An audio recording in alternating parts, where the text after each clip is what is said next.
இந்த முதற்கண்ட மாற்றத்திற்கான அரசு மக்கள் எதிர்பார்த்த ஒரு நல்ல மாற்றத்தை கொண்டு வருகின்ற நம்முடைய மாண்பு முதலமைச்சர் அவர்களுக்கு என்னுடைய கன்னியாகுமரி மாவட்ட தோட்டக்கலை சார்பாக வாழ்த்துக்களை தெரிவித்துக் கொள்கிறோம். அதுபோல வருகை தந்துள்ள நம்முடைய விவசாயத்துறை அமைச்சர் அவர்களுக்கும் தொழில்துறை அமைச்சர்களுக்கும் எங்களுடைய வாழ்த்துக்களை தெரிவித்துக் கொள்கிறோம். நாங்கள் மீது நம்பிக்கையோடு இருக்கின்றோம். விவசாயிகளுடைய வாழ்க்கையில் ஒரு மறுமலர்ச்சி ஏற்படும் என்று எங்களுடைய கன்னியாகுமரி மாவட்டத்தை பொறுத்த அளவில் தென்னை, ரப்பர், மிளகு, கிராம்பு, வாழை, ஜாதிக்காய் போன்ற எல்லா பயிர்களும் நாங்கள் பயிரிட்டு வருகிறோம்.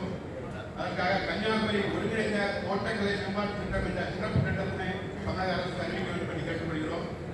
மேலும் கன்னியாகுமரியிலே 61,000 ஏக்கருக்கு மேலே நாங்கள் தென்னை விவசாயம் பண்ணி கொண்டிருக்கிறோம். என்னன்னா அங்கே கேரளா பாடல் இருந்தனால அங்கே உள்ள கேரளா பாடல் நோய் எங்களுக்கு மிகவும் தாக்கல் பண்ணி 70% மேலே எங்களுடைய வருமானம் குறைஞ்சிருக்கு. தென்னையுடைய வருமானம் குறைஞ்சிருக்கிறது. வேலை பொழுது விலையும் இல்லை, தேங்காய்க்கு விலை இல்லை. தேங்காய் 60 ரூபாய்க்கு கிலோ ரூபாய்க்கு 35 ரூபாய்க்கு இருக்கிறது. தென்னை விவசாயம் மிகவும் அவர் அழிவு நிலையில் இருக்கிறது. அதனால அதிலிருந்து எங்களை விட்டு தர வேண்டும் என்று கேட்டுக்கொண்டு அந்த வேறுபாடல் நோய் மேலாண்மைக்காக திருப்பி மத்திய அரசு வாங்கிட்டோம். வயதான மற்றும் மகசூல் குறைந்த தென்னை மரங்களை மாற்றி புதிய உயர்தர ரகங்களை நிறுவனத்திற்கு 75-90% மானியம் வழங்க வேண்டும் என்று கேட்டுக்கொள்கிறோம்.